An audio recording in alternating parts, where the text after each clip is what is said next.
Hello everyone! Ayan, good evening po sa inyo lahat and sa ating mga followers, friends dyan na lagi po nga nanonood, nagko-comment po sa Mamshi and Three Sons. Thank you so much.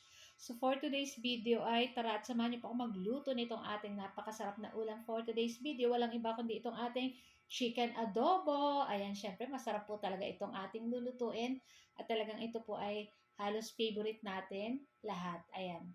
So, ayun na nga't nagpainit tayo nitong ating kawali at pagkatapos ay naglagay lang tayo ng konting mantika. Pagkatapos, syempre, igigisa na natin dyan yung ating bawang at sibuyas. Usually, yung iba naglalagay po ng luya, pero ako po, depende sa mood ko. Minsan pwede naglalagay ako ng luya, minsan hindi. Pero ngayon, wala tayong luya. Pagkatapos, ilalagay na natin dyan yung ating chicken na hinugasan natin ng maayos, syempre. Dapat lagi pong malinis yung ating mga niluluto. Ayan, pagkatapos yung ating chicken, ayan, ilalagay na natin yung mga sangkap like yung dahon ng laurel, buong paminta, durog na paminta, tapos syempre yung toyo.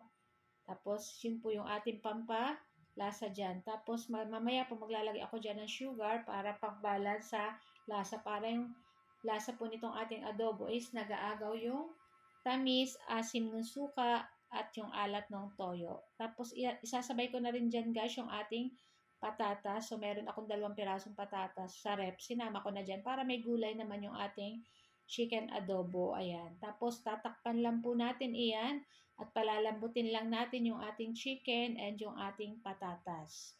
So nga, so after ilang minuto, ayan, medyo malambot-lambot na rin itong ating chicken at itong ating patatas. Ayan, kung medyo matabang pa po, ayan, so kaya na pong bahalang mag-adjust kung ano yung mga kulang pa. Para sa inyo kulang pang alat, so yun po, ayan. Tayo naman po ay iba-iba ng panglasa. So ito na nga guys, medyo malambot na rin yung ating chicken at luto na rin yung ating patatas. Maya-maya ipapatay na rin po natin iyan. So this time po yung ating chicken adobo is may sabaw-sabaw. So ayan na nga guys, makikita nyo may sabaw pa yan. Request ng aking 3 sons, may sabaw ng konti. So, hindi ko na siya pinatuyo at okay na rin to guys. Malambot na yung ating chicken at yung ating patatas dyan. So, pwede na po natin yan i-transfer sa ating plato or sa ating mangkok. At syempre, magre-ready na rin tayo ng ating sa ating lamesa ng ating kanin. Ayan, syempre, hindi mawawala yung kanin. Ayan, masarap po sa ganito. Talagang dapat may kanin.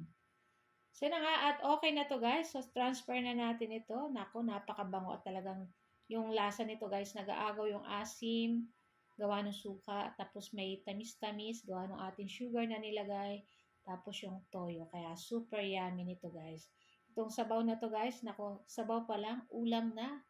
So na nga guys, ito lang po ang aming video today at sana po ay nag-enjoy kayo. Huwag niyo po sana kalimutan mag-like, comment at pa-share na rin po ng ating video. At kung bago pa lang po kayo sa aming page, huwag niyo po sana kalimutan mag-like at mag-follow para palagi po kayo updated sa aming mga bagong video na i-upload.